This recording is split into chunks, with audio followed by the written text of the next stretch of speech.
നിരവധി അനവധി സ്വാഭാവികവും സങ്കീർണവുമായ ആവാസ വ്യവസ്ഥകൾക്ക് മകുടോദാഹരണമായിരുന്ന കൊച്ചി ഇന്ന് കേവലം ഒരു മെട്രോ നഗരം മാത്രം. വികസിക്കുന്തോറും ജീവിതം അസാധ്യമായി തീരുന്ന നഗരങ്ങളുടെ പട്ടികയിലേക്ക് ഇടം കാത്ത് കിടക്കുന്നത് പോലെ. ആശങ്കകൾക്ക് നടുവിലും അവൾ ചില മറഞ്ഞിരിക്കുന്ന നിധികൾ ഇപ്പോഴും കാത്തു സൂക്ഷിക്കുന്നുണ്ട്. പതിറ്റാണ്ടുകൾക്ക് മുൻപ് കേരളത്തിന്റെ വ്യവസായ വികസനം ലക്ഷ്യം വെച്ച് കേരള സർക്കാർ HMT എന്ന കമ്പനിക്ക് പതിച്ചു കൊടുത്ത സ്ഥലം. കമ്പനിയും അതിരിക്കുന്ന ഇടവും ഒഴിച്ചു നിർത്തിയാലും അവശേഷിക്കുന്ന ഏക്കറുകളോളം സ്ഥലം ഇന്ന് ജൈവ വൈവിധ്യം കൊണ്ട് സമ്പന്നമാണ്. പുല്ലുകളും അപൂർവ സസ്യങ്ങളും കാട്ടുവള്ളികളും പൂക്കളും പിന്നെ ചെറുതും വലുതുമായ മരങ്ങളും. തദ്ദേശീയരും വിദേശീയരും ദേശാടകരുമായ 180-ൽ പരം പക്ഷികളും. കേരളത്തിന്റെ സംസ്ഥാന ചിത്രശലഭം ഉൾപ്പെടെ 75-ലേറെ ചിത്രശലഭങ്ങളും ചെറുതും വലുതും വ്യത്യസ്തവുമായ മറ്റനേകം ജീവജാലങ്ങളും. കണ്ടെത്തുന്നതുവരെ നിഗൂഢമായി തന്നെ തുടരുന്ന ജൈവ വൈവിധ്യ കലവറ. കേരളത്തിലെ തന്നെ അർബൻ കാനോപ്പികൾക്ക് മികച്ച ഉദാഹരണം കൊച്ചിയിലെ കളമശ്ശേരി.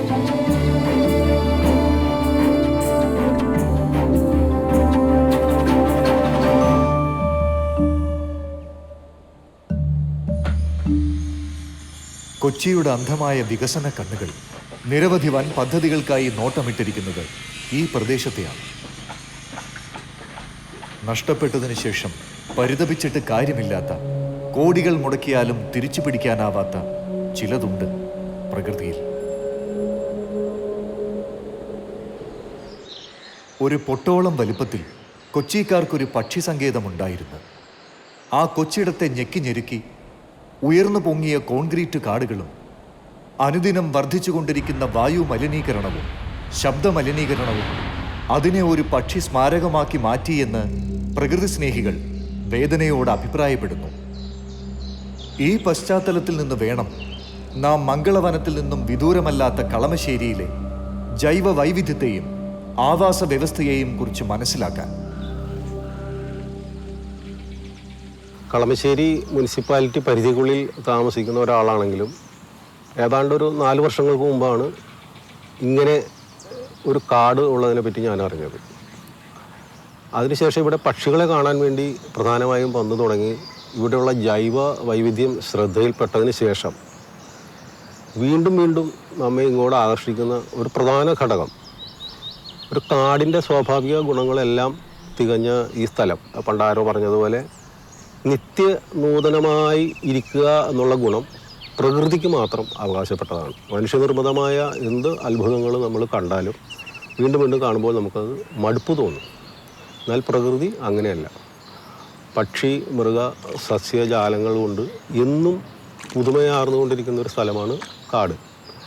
അങ്ങനെ അനുഗ്രഹീതമായ ഒരു സ്ഥലം ഈ നഗര മധ്യത്തിൽ ഉണ്ടാവുക എന്ന് പറയുന്നത് കളമശ്ശേരിക്കാർക്ക് ഒരു അഭിമാനത്തിൻ്റെ കാര്യമാണ്.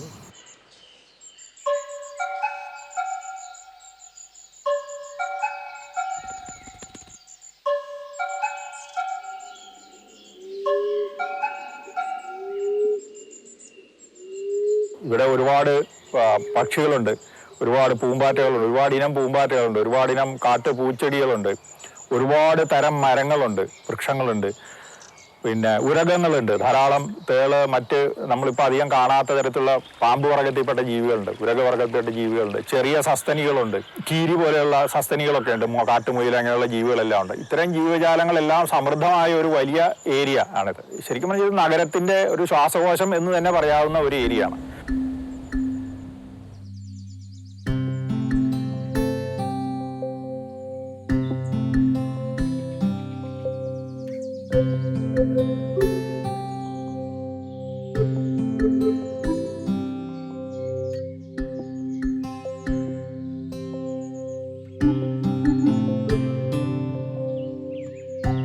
കളമശ്ശേരിയുടെ പ്രത്യേകത എന്താണെന്ന് വെച്ച് കഴിഞ്ഞാൽ നമുക്കിവിടെ വെറ്റ് ലാൻഡും ഫോറസ്റ്റ് ലാൻഡും കൂടി മിക്സ് ചെയ്ത് കിടക്കുന്ന ഒരു പ്രദേശമാണ്. അതുപോലെ കുറഞ്ഞൊരു ഭാഗത്ത് നിന്നും കൂടുതൽ പക്ഷികളെ നമുക്ക് കാണാൻ പറ്റും. സെയിം, അതായത് തട്ടേക്കാട് പോലെ ഉള്ള സ്ഥലത്തിൻ്റെ പ്രത്യേകതയും കുറഞ്ഞ സ്ഥലത്ത് നിന്നും കൂടുതൽ പക്ഷികളെ കാണാൻ പറ്റുന്നത്. തട്ടേക്കാട് 250ഓളം പക്ഷികളെ രേഖപ്പെടുത്തുകയുണ്ടായി. നമ്മുടെ കളമശ്ശേരിയിൽ നിന്ന് 175ഓളം പക്ഷികളെ രേഖപ്പെടുത്തി എന്ന് പറയുമ്പോൾ നമുക്ക് ഈ ഭാഗത്തിൻ്റെ, ഈ സ്ഥലത്തിൻ്റെ പ്രത്യേകത നമുക്ക് മനസ്സിലാക്കാവുന്നതാണ്.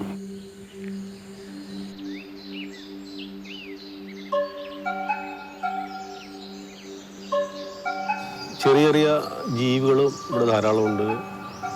ഇത് പഠിക്കാൻ വരുന്ന കുറച്ച് പേരുടെ കൂടെ ചേർന്നതിന് ശേഷം ഷഡ്പദങ്ങൾ, പുഴു, ബട്ടർഫ്ലൈ അങ്ങനെയുള്ള പലതരം ജീവികളെ പരിചയപ്പെടാനും അയ്യോ ഇതെല്ലാം നമ്മുടെ തൊട്ടരികത്ത് ഉണ്ടായിരുന്നു എന്ന് അത്ഭുതപ്പെടാനും ഇടയായിട്ടുണ്ട്.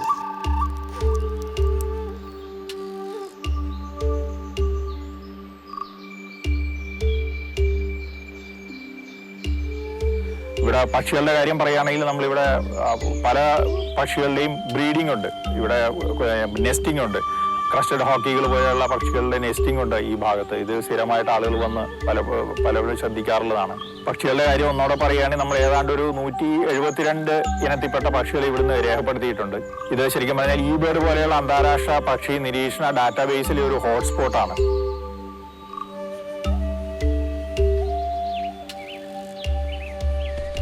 ഇവിടെ നമുക്ക് കാടുകളിൽ കാണുന്ന 4ഓളം ഇനത്തിൽപ്പെട്ട നൈറ്റ്ജാറിനെ കാണാൻ പറ്റുകയുണ്ടായി.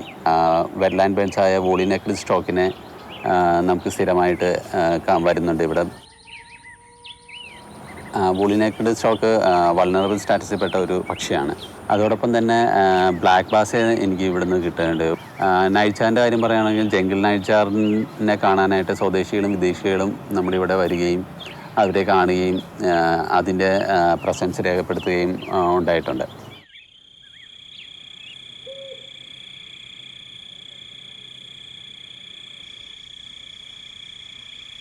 ഈവൻ ഞങ്ങൾ രാത്രിയിൽ നൈറ്റ് ബൈഡിങ് ചെയ്യാറുണ്ട്. നമ്മുടെ ഇതിനകത്തുള്ള റോഡുകളിൽ കൂടി, ജനവാസമുള്ള റോഡുകളിൽ കൂടി സഞ്ചരിക്കുമ്പോൾ തന്നെ നമുക്ക് രാത്രിയിൽ കാണുന്ന മൂങ്ങകളെ കാണാൻ സാധിച്ചിട്ടുണ്ട്. പലതരം മൂങ്ങകളും ഇവിടെയുണ്ട്.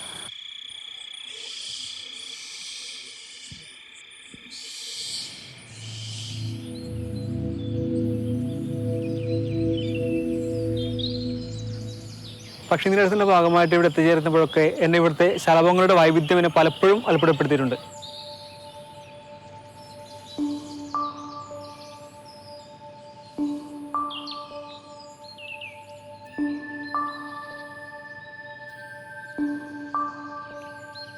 ഏകദേശം 50-ൽ കൂടുതൽ ബട്ടർഫ്ലൈകൾ ഇവിടെ രേഖപ്പെടുത്തിയിട്ടുണ്ട്. അതിൽ എടുത്തു പറയേണ്ടത് നമ്മുടെ പാപ്പിലോ ബുദ്ധ. ഇന്ത്യയിൽ തന്നെ ഏറ്റവും മനോഹരമായ മൂന്നാം സ്ഥാനത്ത് നിൽക്കുന്ന പാപ്പിലോ ബുദ്ധ. പാപ്പിലോ ബുദ്ധ ഇന്ന് കേരളത്തിൻ്റെ സംസ്ഥാന ചിത്രശലഭമാണ്. പാപ്പിലിയോനിഡൈ കുടുംബത്തിൽ നിന്നുള്ള ബുദ്ധമയൂരിക്ക് അനുയോജ്യമായ ആവാസ വ്യവസ്ഥയാണ് കളമശ്ശേരിയിലുള്ളത്. പിന്നെ കൂടാതെ പാരീസ് പീക്കോക്ക്, കാറ്റഗറി 2 ഉൾപ്പെടുത്തി സംരക്ഷിക്കപ്പെടുന്ന ഗ്രേ കൗണ്ട്, പിന്നെ ഓറഞ്ച് ടിപ്പ്, അങ്ങനെ സ്കിപ്പേഴ്സ്, സ്നോ ഫ്ലാറ്റ്സ്, അങ്ങനെ ഒട്ടനവധി നമ്മൾ കേരളത്തിലും മറ്റു കാടുകളിലും മറ്റു പ്രദേശങ്ങളിലും കാണപ്പെടുന്ന ഓൾമോസ്റ്റ് ഒട്ടുമിക്ക ബട്ടർഫ്ലൈകൾ നമുക്കിവിടെ കാണാൻ സാധിക്കുന്നതാണ്.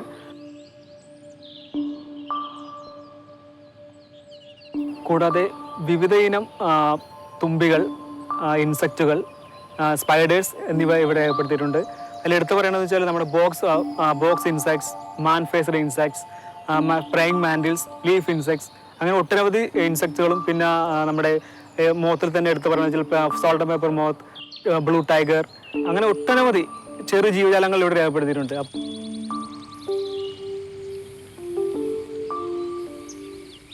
ഈ മനോഹരമായ ഇടത്തെ നല്ല രീതിയിൽ പ്രയോജനപ്പെടുത്തുന്ന നിരവധി പേരുണ്ട്. ഫോട്ടോഗ്രാഫേഴ്സ്, പക്ഷി നിരീക്ഷകർ, ശലഭ നിരീക്ഷകർ, ഗവേഷണ വിദ്യാർത്ഥികൾ. എന്നാൽ ഞങ്ങളെ അത്ഭുതപ്പെടുത്തിയത് ഇവരാണ്. കേരള ഫോറസ്റ്റ് ഡിപ്പാർട്ട്മെൻറ്റ് പുറത്തിറക്കിയ കളമശ്ശേരി നഗരസഭയിലെ പക്ഷികൾ എന്നൊരു പോസ്റ്റർ കാണാനിടയാവുകയും അതിൽ ലിസ്റ്റ് ചെയ്യപ്പെട്ടിരിക്കുന്ന പക്ഷികളുടെ എണ്ണവും വൈവിധ്യവും ഞങ്ങളെ വളരെയധികം അത്ഭുതപ്പെടുത്തുകയും ചെയ്തു. അങ്ങനെയാണ് ഞങ്ങൾ ഇവിടെ വരുന്നത്. ഇവിടെ വരുന്നത് ഇവർക്ക് ഒത്തിരി ഇഷ്ടമാണ്. കാരണം പക്ഷി നിരീക്ഷണം എന്നൊക്കെ ഇതിനെ പറയാൻ പറ്റുമെന്ന് ഞങ്ങൾക്ക് അറിയില്ല. എങ്കിലും ഞങ്ങൾക്ക് സന്തോഷമാണ്. ഒത്തിരി പക്ഷികളെ ഞങ്ങൾ ഇവിടെ കണ്ടിട്ടുണ്ട്. ഇവിടെ വന്ന സമയത്ത് അതിൽ ഒരു 10-20ഓളം പക്ഷികളെ ഇവർക്ക് ഐഡന്റിഫൈ ചെയ്യാൻ പറ്റുന്നത് ഒരു വലിയ കാര്യമായിട്ടാണ് എനിക്ക് തോന്നുന്നത്.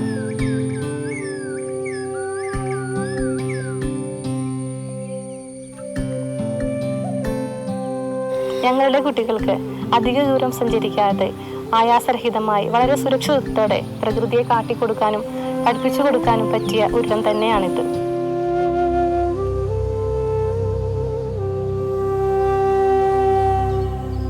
ഈ പ്രകൃതി വനം കൊണ്ട് ഉണ്ടാകുന്ന ഏറ്റവും വലിയ പ്രയോജനം ഈ വനത്തിൻ്റെ ഒരു 2 കിലോമീറ്ററെങ്കിലും ചുറ്റളവിൽ എവിടെ നോക്കിക്കഴിഞ്ഞാലും ജലലഭ്യത ഉണ്ടെന്നുള്ളതാണ്. കാരണം ഇവിടെ പെയ്യുന്ന മഴവെള്ളം ഇവിടെ തന്നെ താഴ്ന്ന് ഈ ഭൂമിയുടെ അടിയിലുള്ള വാട്ടർ ടേബിൾ, ആ ഒരു ജലവിധാനം എപ്പോഴും ഉയർന്നു നിൽക്കുന്നു എന്നുള്ളതാണ് ഏറ്റവും പ്രധാനപ്പെട്ട ഒരു സംഗതി.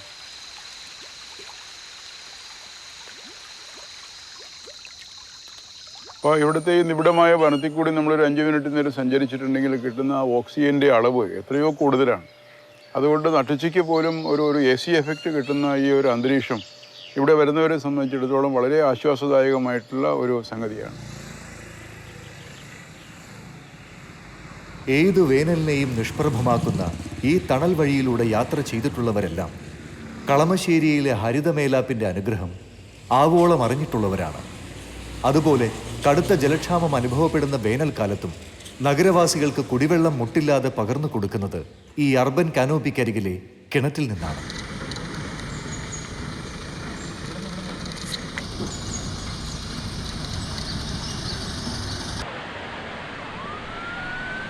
നമ്മളുടെ പൊതുജനാരോഗ്യ രംഗത്തെ ഇന്ന് ഏറ്റവും വലിയ ഭീഷണിയായി കണക്കാക്കുന്ന ഒന്നാണ് ജീവിതശൈലി രോഗങ്ങൾ, പ്രത്യേകിച്ച് നമ്മളുടെ മനസ്സിനെ ബാധിക്കുന്ന രോഗങ്ങൾ.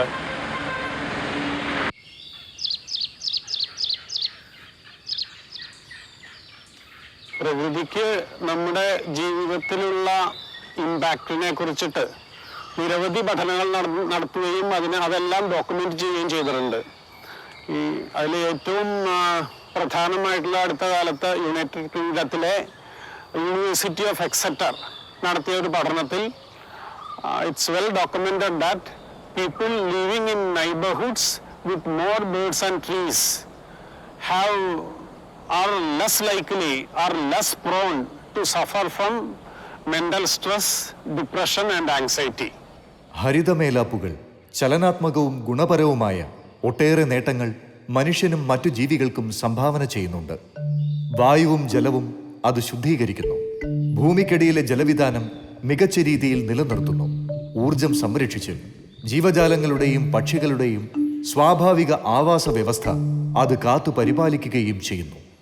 ഓരോ നഗരവും സുന്ദരമായും ജീവനുള്ളതായും നിലനിൽക്കണമെങ്കിൽ ഹരിതമേലാപ്പുകൾ അല്ലെങ്കിൽ അർബൻ കനോപ്പികൾ കൂടിയേ തീരൂ. കൊച്ചിയുടെ വികസന വീഥികൾക്ക് വീതിയേറും തോറും വേരറ്റു പോയിക്കൊണ്ടിരിക്കുന്നതും ഈ പകരം വയ്ക്കാനാവാത്ത ഹരിതമേലാപ്പുകൾ തന്നെ. നമ്മൾ ഒരു കാലത്ത് വിസ്മയത്തോടെയും അത്ഭുതത്തോടെയും ഒക്കെ കണ്ടിരുന്ന, നമുക്ക് ജീവിക്കാൻ ഏറ്റവും ആവാസയോഗ്യമെന്ന് കരുതിയിരുന്ന പല നഗരങ്ങളും ഇന്ന് ഒരു അർബൻ ഹീറ്റ് ഐലൻഡ്സ് ആയിട്ട് മാറിക്കൊണ്ടിരിക്കുകയാണ്. ചൂടിനെ സ്വാഭാവികമായി നിയന്ത്രിക്കുന്ന പച്ചത്തുരുത്തുകളെ തുടച്ചു മാറ്റിക്കൊണ്ടുള്ള നഗരവൽക്കരണം ആ പ്രദേശത്തിന്റെ ഊഷ്മാവിനെ ക്രമാതീതമായും സ്ഥിരമായും വർദ്ധിപ്പിക്കുന്നു. ഈ പ്രതിഭാസമാണ് അർബൻ ഹീറ്റ് ഐലൻഡ്.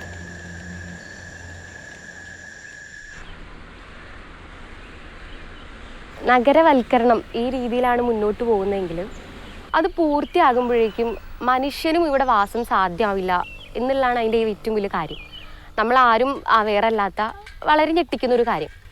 അപ്പോൾ അതിൻ്റെ വലിയ തെളിവുകൾ നമ്മുടെ മുന്നിൽ തന്നെ ഉണ്ട്. ബാംഗ്ലൂർ എന്ന് പറയുന്ന സിറ്റി അതിന് വലിയൊരു ഉദാഹരണമാണ്. ഇന്ത്യൻ ഇൻസ്റ്റിറ്റ്യൂട്ട് ഓഫ് സയൻസ് ബാംഗ്ലൂരിനെ വിശേഷിപ്പിക്കുന്നത് മരിച്ച നഗരം അല്ലെങ്കിൽ ഡെഡ് സിറ്റി എന്നാണ്. അപ്പോൾ കഴിഞ്ഞ 30 വർഷത്തെ കണക്കുകൾ പരിശോധിക്കുകയാണെങ്കിൽ അവിടുത്തെ താപനില എന്ന് പറയുന്നത് 2 മുതൽ 2.5 ഡിഗ്രി സെൽഷ്യസ് വരെ കൂടി. മാത്രമല്ല ഭൂഗർഭ ജലനിരപ്പ് എന്ന് പറയുന്നത് 28 മീറ്ററിൽ നിന്നും 300 മീറ്ററിലേക്ക് താണു. ഇതിനൊക്കെ പുറമെ 88% പച്ചപ്പും അവിടെ നിന്ന് തുടച്ചു നീക്കപ്പെട്ട്, എന്താ പറയുക, 79% വെറ്റ്ലാൻഡ്സ് ഇല്ലാതായി. വളരെ പേടിപ്പിക്കുന്ന അല്ലെങ്കിൽ ഭീകരമായിട്ടുള്ളൊരു മാറ്റമാണ് അവിടെ സംഭവിച്ചത്. അപ്പം ഇത് ബാംഗ്ലൂരിനെ കുറിച്ച് പറയുമ്പോൾ നമ്മൾ കരുതും ബാംഗ്ലൂർ മാത്രമാണ് അങ്ങനെ. അല്ല, ഇന്ത്യയിൽ ഒരുപാട് നഗരങ്ങൾ അങ്ങനെയുണ്ട്, ഒരുപാട് നഗരങ്ങൾ. നിരന്തരമായ മുന്നറിയിപ്പുകൾ അവഗണിച്ചതിന്റെ കടുത്ത വില കൊടുക്കേണ്ടി വന്നിരിക്കുകയാണ് ചെന്നൈ നഗരത്തിന് ഇന്ന്. തണ്ണീർത്തടങ്ങളുടെയും ഗ്രീൻ സ്പേസുകളുടെയും ശോഷണമാണ് ചെന്നൈയുടെ ഈ അവസ്ഥയ്ക്ക് കാരണമെന്ന് പഠനങ്ങൾ വെളിപ്പെടുത്തുന്നു. 2030 ആകുമ്പോഴേക്കും കുടിവെള്ളം ഒരു കിട്ടാക്കനിയായി മാറിയേക്കാവുന്ന ഇന്ത്യയിലെ 21 നഗരങ്ങളുടെ പട്ടികയിൽ ദൈവത്തിൻ്റെ സ്വന്തം നാട്ടിലെ കൊച്ചിയുമുണ്ട് എന്നതാണ് ഞെട്ടലുളവാക്കുന്ന മറ്റൊരു വസ്തുത. 2012 നമ്മുടെ സംസ്ഥാനത്തിലെ town and country planning department ഒരു പഠന റിപ്പോർട്ട് പ്രസിദ്ധീകരിക്കുകയുണ്ടായി. അതിൽ പറയുന്നതനുസരിച്ച് 2031 ആകുമ്പോഴേക്കും കേരളം എന്ന് പറയുന്നത് 100% ജനങ്ങളും നഗരവാസികളായിട്ടുള്ള മഹാനഗരമായിട്ട് മാറുമെന്നാണ്. അത് വളരെ ഞെട്ടിക്കുന്ന ഒരു കാര്യമാണ്. പക്ഷെ നമ്മൾ ആരും അവെയർ അല്ലാത്ത ഒരു കാര്യമാണ്. ഇതിനു വേണ്ടി ബലി കഴിക്കാൻ പോകുന്നത് നിങ്ങൾ എപ്പോഴെങ്കിലും ചിന്തിച്ചിട്ടുണ്ടോ? നമുക്ക് ചുറ്റും അവശേഷിക്കുന്ന പച്ചപ്പുകൾ, നമുക്ക് ചുറ്റും ഇനി ബാക്കിയുള്ള ഈ എന്താ പറയുക പ്രകൃതിയും അതിൻ്റെ സമ്പത്തുമാണ് ഇതിനു വേണ്ടി ഇനി ബലി കഴിക്കാൻ പോകുന്നത്.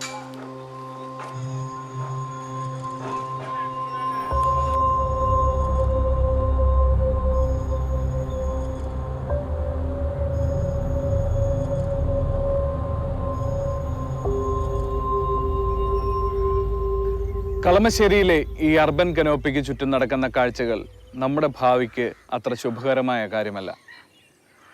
ഇതിൻ്റെ അകത്തും ചുറ്റിനുമായി നടക്കുന്ന പല നിർമ്മാണ പ്രവർത്തനങ്ങളും ഇവിടുത്തെ ആവാസ വ്യവസ്ഥയ്ക്ക് വലിയ ഭീഷണി തന്നെയാണ്.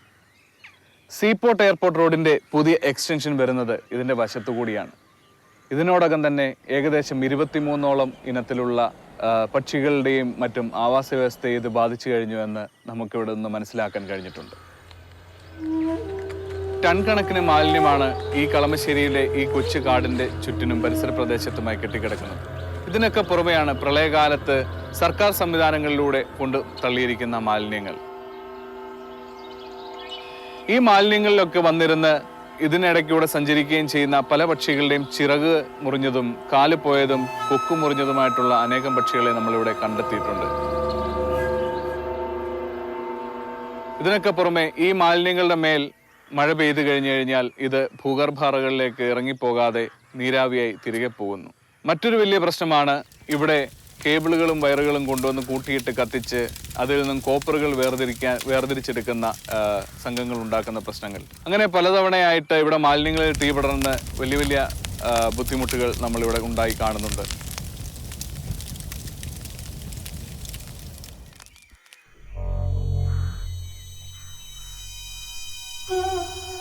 മദ്യപന്മാർ ഇവിടെ അകത്ത് വന്നിരുന്ന ഈ കൊച്ചു കാടിൻ്റെ ഉള്ളിൽ വളരെ സുഖകരമായി വന്നിരുന്ന് മദ്യപിച്ചതിന് ശേഷം അവരുടെ മാലിന്യങ്ങളും അവരുടെ കുപ്പികളും എല്ലാം വലിച്ചെറിഞ്ഞ് അതും ഒരുപാട് ബുദ്ധിമുട്ടുകൾ ഉണ്ടാക്കുന്നുണ്ട്. ഈ പ്രശ്നങ്ങളെല്ലാം തന്നെ വിരൽ ചൂണ്ടുന്നത് ആത്യന്തികമായി ഇവിടുത്തെ പക്ഷിമൃഗജാതികളുടെയും ആവാസ വ്യവസ്ഥയുടെയും പൂർണ്ണമായ നാശത്തിലേക്കാണ്. ഏകദേശം 10-12 വർഷങ്ങൾക്ക് മുൻപ് വരെ ഈ പ്രദേശത്ത് കഴുകന്മാർ കാണപ്പെട്ടിരുന്നു എന്ന് നാട്ടുകാർ പറയുമ്പോൾ നമുക്ക് വലിയൊരു നഷ്ടബോധമാണ് തോന്നുന്നത്. അതുപോലെ തന്നെ പച്ചില പാമ്പുകൾ അല്ലെങ്കിൽ ഗ്രീൻ വെയിൻ സ്നേക്ക് എന്ന് പറയുന്ന പാമ്പുകളും കാട്ടുപൂച്ചകളും ധാരാളമായി ഉണ്ടായിരുന്ന ഒരു പ്രദേശമായിരുന്നു ഇത്. ഇവയൊക്കെ ഇന്ന് കാണപ്പെടുന്നില്ല എന്നത് വളരെയധികം ഉത്കണ്ഠ ഉളവാക്കുന്ന ഒരു കാര്യമാണ്. കഴിഞ്ഞ വർഷം ഇതേ സമയം ഇവിടെ കണ്ടിരുന്ന പല സ്പീഷീസുകളെയും ഇപ്പോൾ കാണാനില്ല എന്ന് ഇവിടുത്തെ പക്ഷി നിരീക്ഷകരും ശലഭ നിരീക്ഷകരും ഗവേഷകരും ഇതിൽ താല്പര്യമുള്ള മറ്റുള്ളവരും പറയുമ്പോൾ നമുക്ക് എന്താണ് സംഭവിച്ചുകൊണ്ടിരിക്കുന്നത്, എവിടേക്കാണ് നമ്മുടെ ആവാസ വ്യവസ്ഥ അല്ലെങ്കിൽ ഈ കാടിനെ എത്തിക്കുന്നത് എന്നുള്ളത് നമ്മൾ ചിന്തിക്കേണ്ടിയിരിക്കുന്നു.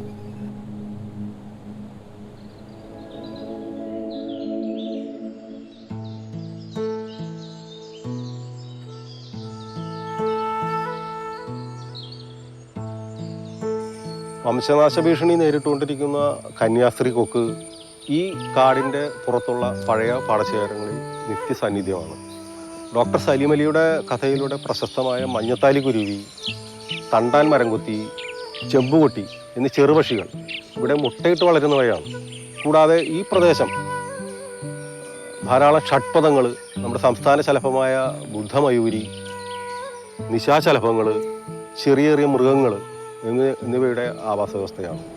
വലിയ ഒരു ശുദ്ധജല സംഭരണിയായി നിശബ്ദം പ്രവർത്തിക്കുന്ന ഒരു പ്രദേശമാണ്. അതിൻ്റെ ഗുണം ഈ നാട്ടുകാർക്ക് മുഴുവനുണ്ട്. അളക്കാനാവാത്ത വിധത്തിലുള്ള വലിപ്പമുള്ള ഒരു ശുദ്ധവായു നിലയമായിട്ട് ഇത് പ്രവർത്തിക്കുന്നു. അതിൻ്റെ ആനുകൂല്യം ഇതിനടുത്തുള്ള മെഡിക്കൽ കോളേജിലെ രോഗികൾക്ക് വരെ കിട്ടുന്നുണ്ടെന്നുള്ളതിൽ യാതൊരു തർക്കവുമില്ല. നഗരത്തിന് മാനസികോല്ലാസം തരാൻ ഈ പച്ചപ്പ് ഇത് ഉപയോഗപ്പെടുത്തി കഴിഞ്ഞാൽ വളരെ വളരെ വളരെ ഉപകാരപ്രദമായിരിക്കും ഈ സ്ഥലം എന്നാണ് എൻ്റെ അഭിപ്രായം. നഗരത്തിൽ ആശ്രയിക്കാവുന്ന അവസാനത്തെ ഒരു പച്ചത്തുരുത്താണ് ഇത്. ധാരാളം കാവുകളുണ്ടായിരുന്ന ഒരു സ്ഥലമാണ് കേരളം. നമ്മൾ മലയാളികൾ അതിൻ്റെ മാഹാത്മ്യവും മനസ്സിലാക്കി വന്നപ്പോൾ അത് ഒന്നൊന്നായിട്ട് ഇല്ലാതായിക്കൊണ്ടിരിക്കുന്നു. ഈ സ്ഥലം പക്ഷേ ഈ നാട്ടിലെ ജനങ്ങൾക്ക്, ഈ നഗരവാസികൾക്ക് ആശ്രയിക്കാവുന്ന, അവകാശപ്പെടാവുന്ന അവസാനത്തെ ഒരു പരിശുദ്ധമായ കാവ് തന്നെയാണ്.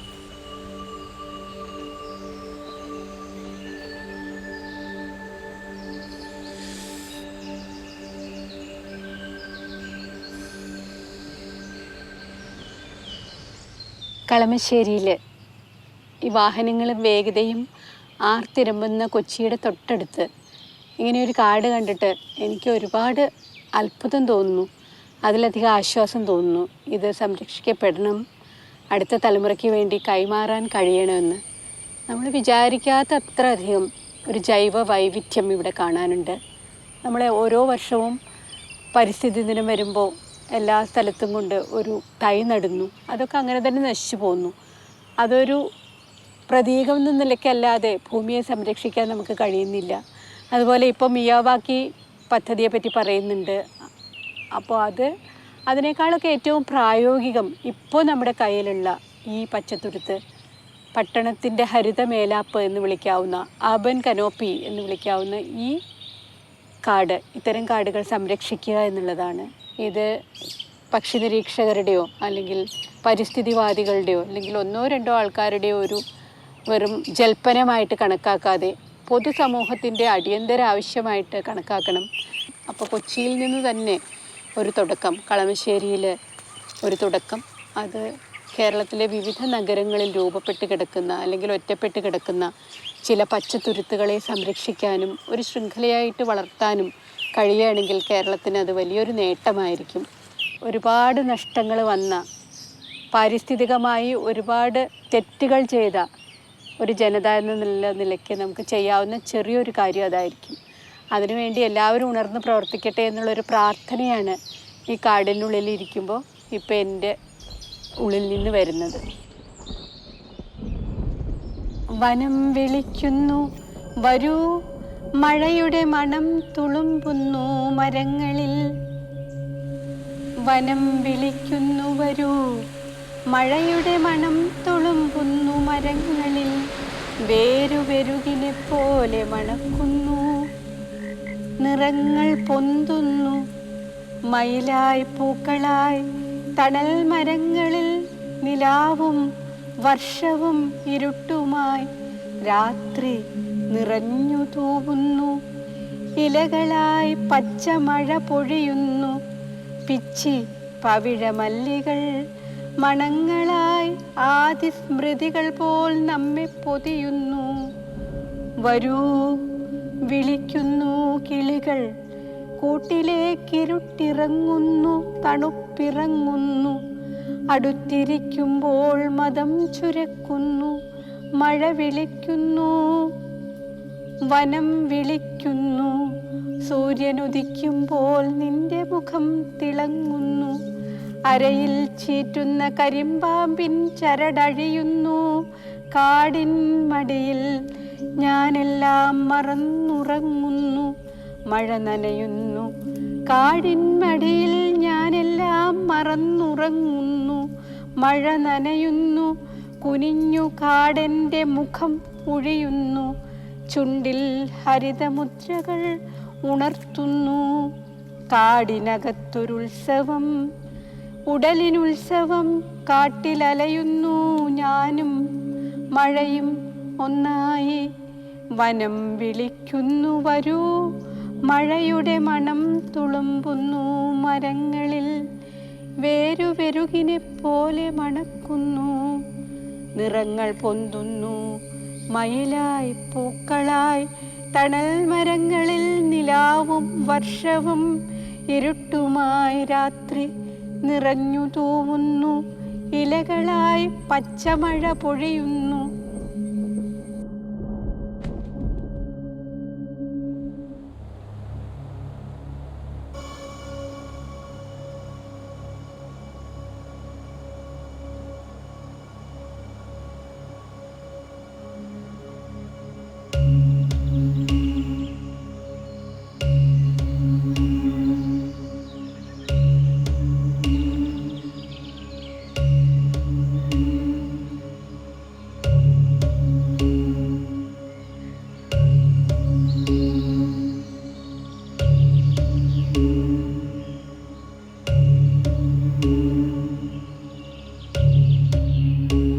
നമുക്ക് വേണ്ടി മാത്രമല്ല നമ്മുടെ വരും തലമുറയ്ക്ക് വേണ്ടിയിട്ടും ഇത് സംരക്ഷിക്കപ്പെടുകയും ഇതിങ്ങനെ തന്നെ നിലനിർത്തുകയും ഒരു കമ്മ്യൂണിറ്റി റിസർവ് പോലെ അല്ലെങ്കിൽ ഒരു പൊതുജന പങ്കാളിത്തത്തോടു കൂടിയുള്ള ഒരു സംരക്ഷിത വനപ്രദേശം പോലെ ആയിട്ട് തന്നെ സംരക്ഷിക്കേണ്ട ഒരു ഏരിയയാണ്. ഇതിനെപ്പറ്റി കൂടുതൽ പഠിക്കണം.